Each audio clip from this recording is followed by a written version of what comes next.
Friends, the 2024 presidential election is now just 2 days away, and it is a very, very close election. Nobody knows who's the favourite. Nobody knows who's going to win, and anybody that tells you they do is a liar. Alan Lichtman, who has predicted 9 of the 10 last presidential elections, believes that Kamala Harris will win the presidency. Nate Silver says Donald John Trump will win the presidency, who has also had a very similar record in the last presidential elections. Ann Selsler has dropped a shock poll in Iowa, putting her up by 3. She has an amazing record in the state, not paralleled by any pollster across the country. Here is my final 2024 presidential election prediction. The margins, as always, will be 10 for the safe, 5 for likely, 0 and 1 plus for lean, and anything below 1% will be a tilt. So, starting off with the safe states for Kamala Harris. Again, these are states she will win by over 10%. She will win the state of Washington, Oregon, California, Hawaii, the state of Colorado, the state of Vermont, Connecticut, New Jersey, Delaware, Massachusetts, Rhode Island, DC, and Maryland. She will also comfortably take the state of New York and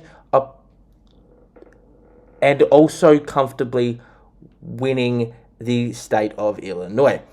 Now, this gives her 190 electoral college votes. And as we can see, in 2020, this was the map when into the 2020 presidential election, and we can see that a lot of the safe states for Biden will go safe again. All of them will go safe again, except the state of New Mexico. Now, New Mexico went to Biden by 10.8%, and we will touch on that state in just a moment. But as we now move to the safe Republican states, Donald Trump will win by over 10% the state of Montana, North Dakota, South Dakota, Wyoming, Idaho, Utah, Kansas, Oklahoma, Arkansas, Missouri, Louisiana, Mississippi, Alabama, Tennessee, Kentucky, West Virginia, South Carolina, and also the state of Indiana, giving him 118 electoral college votes, while he will also win Nebraska's 3rd, 1st, and at large by safe margins, giving him 122 to Kamala Harris's 190. That leaves us with 226 more electoral college votes to distribute.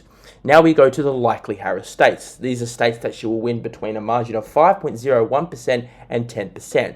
Now, firstly, state that I'm going to talk about is the state of New Mexico. I believe that Kamala Harris will win the state by 8%. So the reason for these trends from 2020 is basically just the way that the national national popular vote will shift. Now, Kamala Harris might even have an even smaller margin in the state due to Hispanic trends and also being a border state. These are the 3 factors. With the national popular vote likely to shift by 1.5% or 2%, it is evident that Kamala Harris is going to have some trends in some of these states. If it's, as I expect it to be, about 1.5, those trends are going to be even heavier. Kamala Harris will probably face a drop-off in Hispanic support compared to Biden in 2020. Donald Trump is expected to pick up another 5 to 10% of those. In a state like New Mexico, where it's the only state in the union where white people do not make a majority, that is a critical piece of information. Hispanics are the largest minority there, and with making up 48% of the population and about 35% of the voting population, if that group swings by 5%, that is going to be critical to the greater state total, giving Kamala Harris only a 7 or 8% win there. Now we move to the state of Virginia. Kamala Harris is having a tough time in that state, as did Joe Biden before he dropped out. Glenn Youngkin won in 2021, the Republican, against all odds, and became the first Republican to win a statewide race there since 2004, in which George W. Bush won the state. Virginia is a blue trending state due to these Northern Virginia counties here. In 2004, when the state went for Bush, Loudoun County, Clark, Virginia, and Fairfax County were within 10% either way. In 2024, Fairfax County has shifted 35 points to the left since then, and Loudoun County, which voted for Bush by 7, is now a reliably plus 25 Biden county. This shows a very evident shift in North Virginian politics, and that is the reason those suburbs, those white educated voters those voters have shifted, bringing those counties with them and causing a significant shift in Virginian politics, making it a reliably Democratic state. But this cycle has proven that Virginia can still be somewhat competitive. With Biden winning it by 10%, making it a safe state, the state will now be likely in 2024. This is because of the reversal and stagnation in some of those North Virginian trends. North Virginia trended a lot quicker than Maricopa County did, or say any other suburbs in the country, and a lot earlier. Now we're going to see them stagnate, and we're going to see those rurals that voted in even bigger numbers than Trump for Glenn Youngkin, they're going to come home for Donald Trump. The state will probably be decided by 6 or 7%. In New Hampshire, Kamala Harris will win that state. She will win it by 6 to 7%, giving her a comfortable the 4 electoral college votes. She will also win Maine at large by a likely margin, Maine's at first by a safe margin, and the state of Minnesota, where her vice president Tim Walz is from and is the governor there and an overperformer. This leaves Kamala Harris with 225 electoral college votes, with just states that she's winning by over 5 and 10%. Now we move to the likely Republican states, where we have the state of Ohio. J.D. Vance is Donald Trump's vice president nominee there, and it's clear that the former president is going to win that state and its 17 electoral college votes. J.D. Vance won quite a comfortable victory in the 2022 midterms, winning by 6.5% against Tim Ryan, who was a very formidable opposition. The reason that Donald Trump is going to win Ohio is because of those rural trends, those trends that exist because of Trump. Those voters in 2008 that were, say, Jefferson, Ohio, which was a Obama county, now voting for Donald Trump by 40%. These trends are crazy. Look at even some of these counties here. Let's take Costin County, Ohio. That is now voting him by 50%. These type of voters have trended Republican. They're the exact type of voter that Donald Trump goes after. They are his bread and butter voters. The same in Iowa. Despite Ann Selsler's poll, I'm going to break with her. I think that she is going to be wrong in that state for the first time. It could be entirely possible that Kamala Harris wins the state, and all of this, my entire prediction, is completely screwed.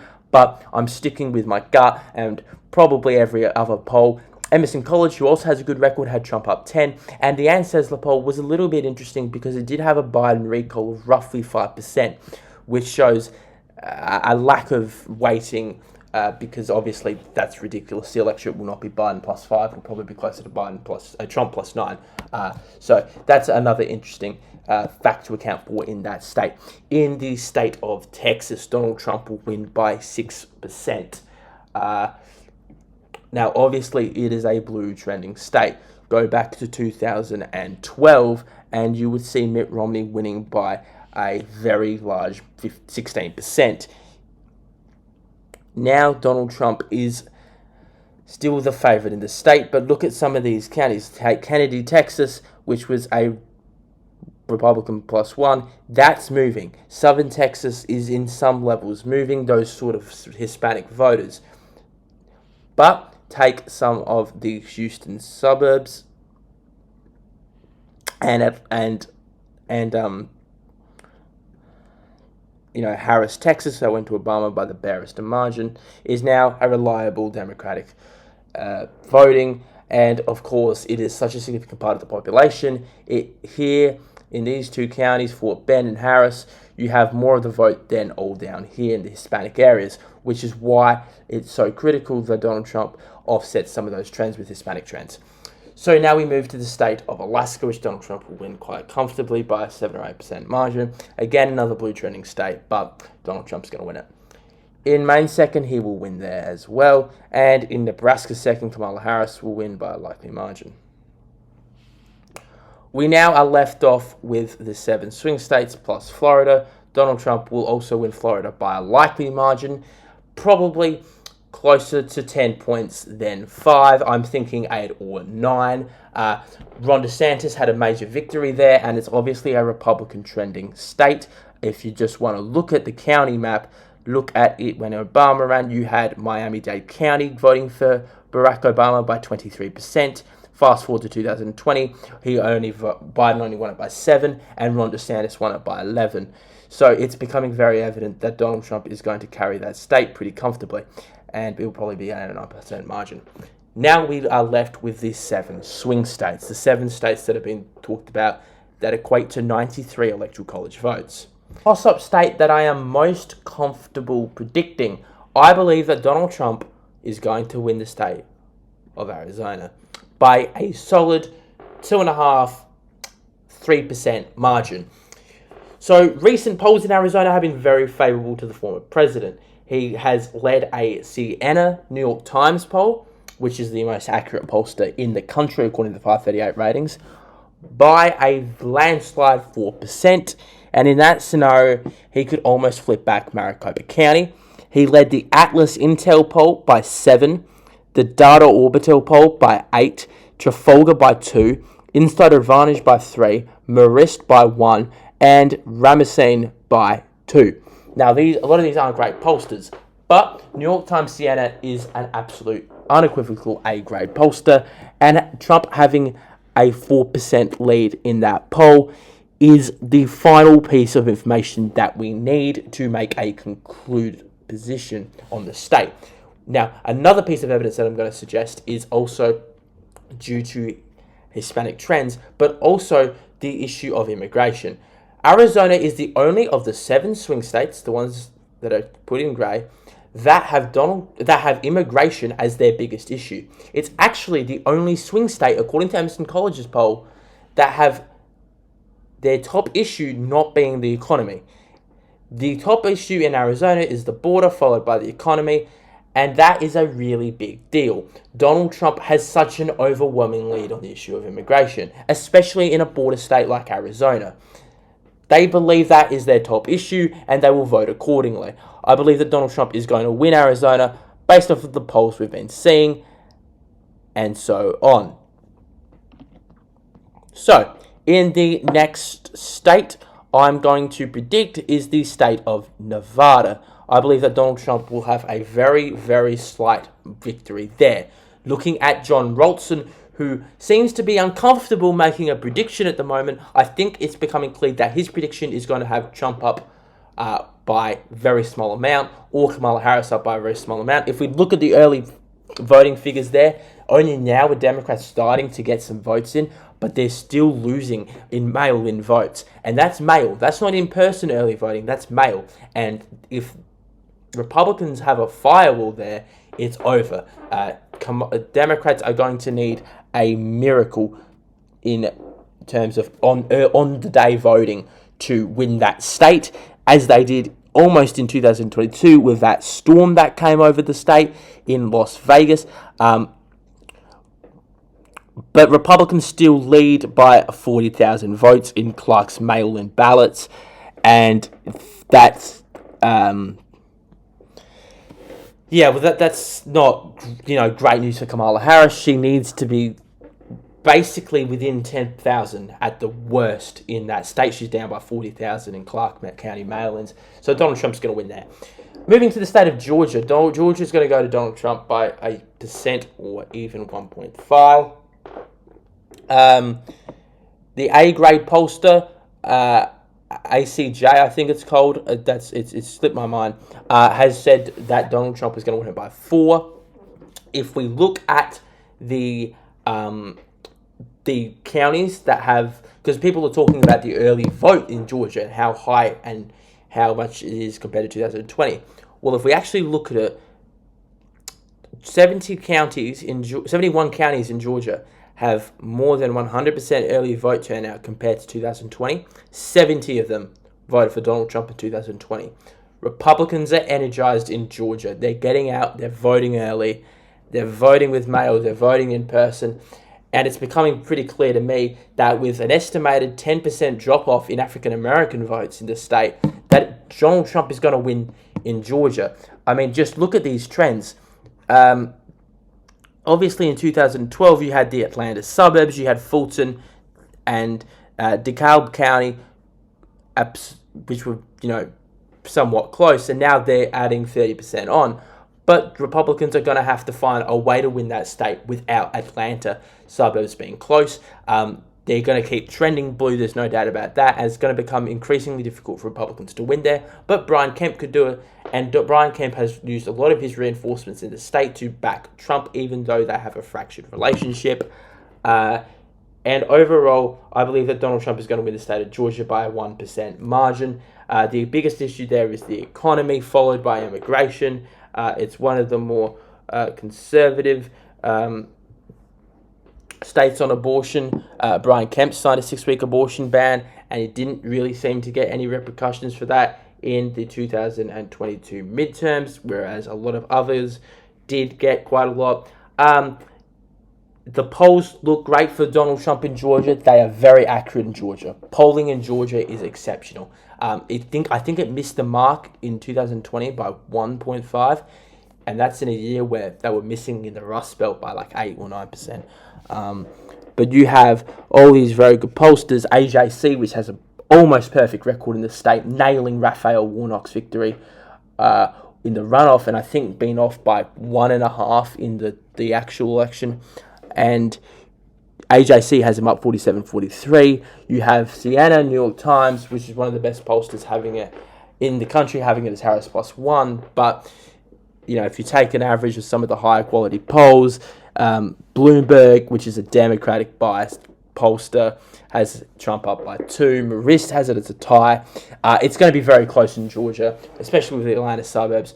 But I think with African American turnout being depressed by 10%, which we're looking like it's going to be from early voting, Donald Trump is just going to hang on in the state, making it another flip. Donald Trump will win North Carolina. It has consistently voted 5.8% to the right of the nation in the last 3 presidential elections. Unless Kamala Harris can shift the national popular vote to the left, she's not going to win the state. It's a very hard state for Democrats to win due to the lack of trends. Now, obviously, there are some areas in the state that are trending. Take, for example, Martin, North Carolina, which has gone from blue to red. And there are also places that have done the opposite. But there's a lot of movement in the state from 2012 or 2008 that simply is cancelling each other out. That's why it's voted 5.8% to the right of the nation, and I don't see any reason for it to be different this time. Ted Budd won by a comfortable 4.6 margin in an election where abortion was a major issue. If abortion was going to be a major issue in 2024, I think it would have been a major issue in 2022. That's why I think Donald Trump's going to carry the state of North Carolina. In Pennsylvania, I believe that Vice President Kamala Harris will just win the state by the barest of margins. Early voting does not look overwhelmingly positive for the former president, and the Siena poll has it tied, which is a good sign for him, but there is also some pretty major negatives. For example, the former president is down, according to Marist and the Washington Post, which are very good pollsters. They almost nailed the 2022 midterms, and states and frankly, polls like Emerson that have him up 1 and Trafalgar up 3 were accurate in 2020, but I wouldn't read too much into their accuracy then because they are simply just putting out results for the Republican Party, up being 3 for the sake of it. They're not actually great pollsters. Just because Trump did overperformed the polls in the Rust Belt does not mean it's going to happen again. I believe that Donald Trump will pretty much match the polls in the end, the A-grade polls, Siena, Marist, which are basically saying he's going to fall short by 1%, and it'll be within that margin. It's same in Michigan. I think Kamala Harris is going to win that state by a solid 1%, maybe less than that. It's going to be very close there. It's a very difficult state to predict at this stage of the election. I don't know, to be honest, how it's going to go. I mean,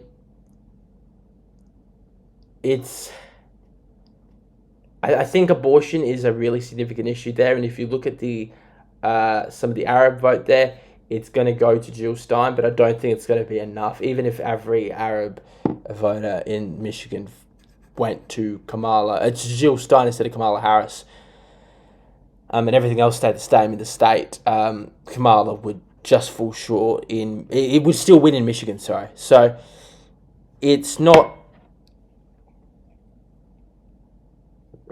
an overwhelmingly strong poll for Donald Trump in that state. But we did see in New York Times Siena that Donald Trump was up by 3 in the registered voters poll, making it again a very competitive race where no one really knows what's going on. So that leaves Donald Trump with 268 electoral college votes and Vice President Harris with 260. This means the election comes down to the state of Wisconsin. Now, Wisconsin was a very close race in 2020. It went to Biden by a tilt margin of 0.63%. Chase Oliver is going to be weaker this election cycle than Joe Dregeson and even Gary Johnson. Gary Johnson got a portion, 4% of the vote in 2016, and we're not going to see Chase Oliver replicate that. Now, obviously, there are some trending areas in Wisconsin. I want you to take Bayfield County, for example, which shifted 7 points to the left, and also in this county, in South County, and some of these counties near Dane, Iowa County, some of those counties in the Driftless area, they're going to trend to the Democrats. It all comes down to these rules. Can Donald Trump turn the rules back in, even further? There is still a lot of area to grow in these counties. Kenosha County, Racine County could even trend right. All of these counties, there is so much room to grow for Republicans. Here in Washington, even, it's a very small county, but all these counties here, there is so much room for Donald Trump to grow in. And now if we look at the polls, it is one of the only states of the 7 swing states that he is losing. However, early voting is very hard to predict in Wisconsin. Wisconsin is the state that has the most inaccurate polls. We saw that in 2022, where Ron Johnson only won by 1 after being expected to win by 5. It is such a tough state to predict. Donald Trump was out and never expected to win in 2020. He was down by 6.6 in the Real Clear Politics average and about 8% in the 538 average. He came within 1 point. The same in 2016, where he won the state after being down by 5.5 in the aggregate, 6.5 in 538. Donald Trump can win the state. He can turn it back into his column by simply just doing better in these rural areas and keeping these sort of big city counties at stable. Which is why I'm going to project that Donald Trump will win the state of Wisconsin by less than 1% and thus win the presidency. Donald Trump will be the 47th president of the United States, becoming the first person since Grover Cleveland to do so. It's a very difficult election to predict. I am not entirely confident on any of these 3 seats in the Rust Belt. I am much more confident in the Sun Belt prediction, where I'm pretty confident that Donald Trump will win Arizona and Georgia. Less confident about these 2, but I believe that Donald Trump is going to win those states. Now, again, Pennsylvania is a complete toss-up that I'm just giving Kamala Harris the edge in. We've seen some good polling in the state go to Donald Trump. We've seen some good polling go to Kamala Harris. It's a toss-up. Normally, polls underestimate Republicans, but we saw how that differentiated in 2022. Women came out to vote because of Dobbs v. Jackson decision by the Supreme Court, bringing abortion back to the states, and they really didn't like Doug Mastriano and Dr. Oz. Doug Mastriano had a very radical approach to abortion. Dr. Oz less so, but even just being on the same ticket as Mastriano brought Oz down to lose by 4.94%. In Michigan, it's going to be a close election. I think Kamala Harris is going to win the state by about 1%. So thank you guys for watching. I hope you've enjoyed my coverage of the last fortnight and a bit more of my 2024 presidential election predictions. Donald Trump will win the presidential election with 278 electoral college vote. He will win Wisconsin. It will be very, very close. He'll win it by less than 1%. And it's entirely possible that Kamala Harris still wins this election. This election is not even close to being over. 3 states decided by under 1%. The last time that happened, we had 5 days, and then it still went on to January 6th, and that was last year, or last election. This is infinitely close. It's scarily close. I don't want to drag on too much, but Donald Trump is going to win, according to my prediction, with 278 electoral college votes to Kamala Harris's 260. Thank you guys very much for watching. I will see you after the election to have a look at my major predictions and see what the hell went wrong, because I'm sure I get a lot wrong. So thank you guys for watching, and see you guys after the election.